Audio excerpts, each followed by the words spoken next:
Hello बच्चों, welcome back to our YouTube channel. Hi, this is Mohan Roy, founder of Career Path institute.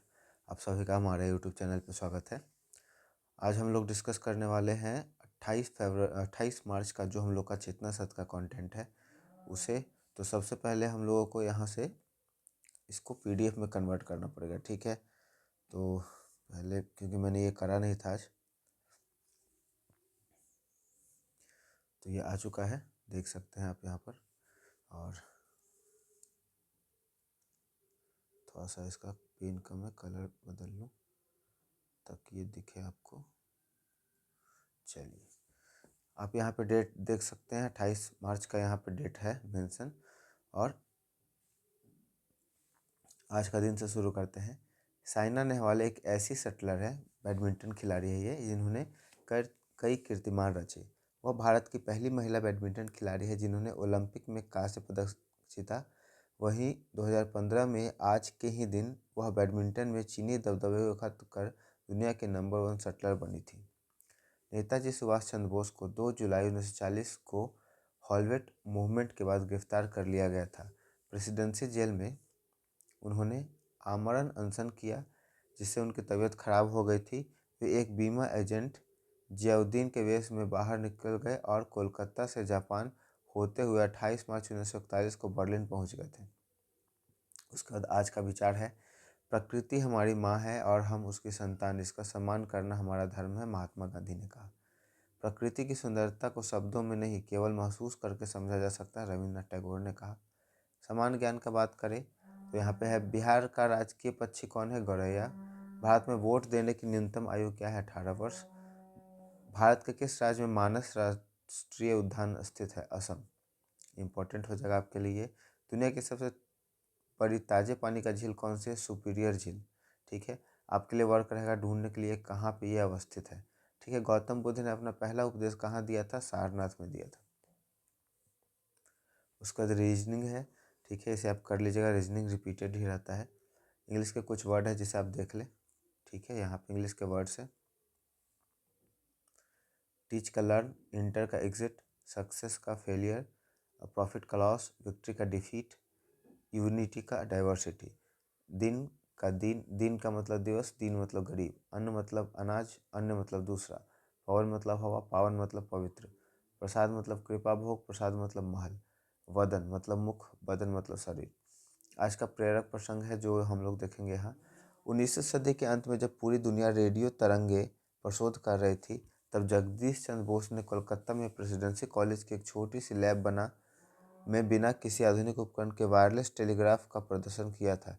लेकिन उनका मन कुछ और ही खोज रहा था। वे देखना चाहते थे क्या निर्जीव वस्तु और सजीव पौधों में कोई समानता है। उन्होंने एक यंत्र बनाया जिसका नाम केस्कोग्राफ था। यह अंत पौधों की वृद्धि को लाखों गुना बढ़ाकर देख सकता था। एक बार लंदन की प्रसिद्ध रॉयल सोसाइटी में वैज्ञानिकों के सामने उन्हें अद्भुत प्रयोग किया। उन्होंने एक पौधे की जड़ को ब्रोमाइड, एक प्रकार का जहर, के घोल में डाला। क्रिसोग्राफ की कई सुई सुई स्क्रीन पर हिलने लगी। वैज्ञानिकों ने देखा कि जैसे जैसे जहर पौधे के अंदर जा रहा था, स्क्रीन पर बनी लहरें हिंसक रूप से कांपने लगी, ठीक वैसे ही जैसे कोई इंसान जहर खाने पर तड़पता है। अंत में एक जोरदार झटके के साथ पौधा शांत हो गया। वहाँ पर वैज्ञानिकों के रोंगटे खड़े हो गए। वो साबित कर देते कि पौधों को भी दर्द होता है, वे भी थकते हैं और वे भी प्यार का एहसास होता है। जगदीश चंद्र बोस ने अपनी किसी भी खोज का पेटेंट नहीं कराया। वे मानते थे कि ज्ञान पर पूरी मानवता का अधिकार है और इसे व्यापार की वस्तु नहीं बनाना चाहिए। उन्होंने तत्कालिक ब्रिटिश सरकार द्वारा दिए गए ऊंचे पदों और पैसों को ठुकरा दिया ताकि वह अपनी मातृभूमि में रहकर भारतीय युवाओं को विज्ञान सिखा सके। ठीक है, 28 मार्च का ही है हम लोग का 9-10 का। यहाँ पे ये आज का दिन का सेम रहता है। आज का विचार अलग रहता है, मौन रहना कभी कभी अपराध का समर्थन करना होता है। बहुत ही वैल्यूएबल लाइन है ये भगत सिंह का। अगर आप कभी गलत होते हुए देख करके चुप रह गए हैं तो इसका मतलब है कि आपने अपराध में शामिल होकर के उसका समर्थन किया है। छत्तीसगढ़ में कौन सा जिला, करेंट अफेयर है, छत्तीसगढ़ का कौन सा जिला आधिकारिक रूप से भारत का पहला बाल विवाह मुक्त जिला बना है? बालोद जिला। भारत सरकार ने पश्चिम एशिया संकट से निपटने के लिए कितनी सशक्त समितियां गठित की हैं? 7 समितियां। विश्व मौसम विज्ञान दिवस 23 मार्च 2026 का थीम बहुत ही ज़्यादा इंपॉर्टेंट ये हो जाएगा आपके लिए, observing today protecting tomorrow. Ladakh में हाल ही में दुनिया का सबसे ऊंची फ्रोजन लेक हाफ मैराथन कहाँ आयोजित किया गया? पोगोंगसो। ठीक है। चिनुक नामक स्थानीय पवन कहाँ चलती है? रॉकी पर्वत के पूर्वी ढलानों पर। चिनुक एक हेलीकॉप्टर भी है। ठीक है, वॉर हेलीकॉप्टर। विश्व में लोहे का सर्वाधिक भंडार किस देश में? ऑस्ट्रेलिया। इंपॉर्टेंट है। डोनेस्क कोयला क्षेत्र किस देश में अवस्थित है? यूक्रेन। विश्व में यूरेनियम का सबसे बड़ा उत्पादक कौन है? Uranium Kazakhstan. विश्व में कहवा का सबसे बड़ा उत्पादक देश? ब्राजील। कहवा मतलब कॉफी। कुछ वर्ड है।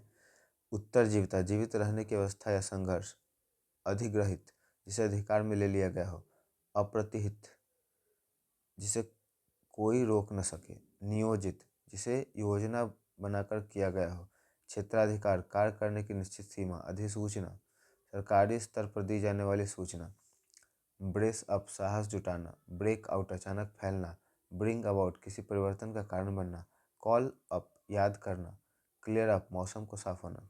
ठीक है। बिहार के कुछ रिलेटेड टर्म है यहाँ पे। करंट अफेयर तो नहीं कह सकते, लेकिन बिहार से रिलेटेड आपका ये है। बिहार में लोकसभा के कितने सीटें अनुसूचित जाति के लिए आरक्षित हैं? तो 6। बिहार विधानसभा में अनुसूचित जाति ST जनजाति में कितने सीटें आरक्षित है? 2। बिहार के प्रथम दलित मुख्यमंत्री कौन थे? भोला पासवान शास्त्री। ठीक है। बिहार में अब तक कुल कितनी बार राष्ट्रपति शासन लग चुका है? 8 बार। ये इंपॉर्टेंट है,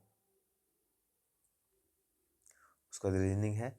और इसी के साथ हमारा आज का ये चेतना सत्र का सेशन खत्म होता है। मुझे उम्मीद है यह आपके लिए काफ़ी हेल्पफुल रहेगा। और वीडियो अगर आपको पसंद आया हो तो वीडियो को लाइक कर दें, दोस्तों और परिवार के सदस्यों के बीच में ज़रूर शेयर कर दें। और हमारे चैनल को अगर आप सपोर्ट करना चाहते हैं तो हमारे चैनल को सब्सक्राइब कर दें। Thank you so much.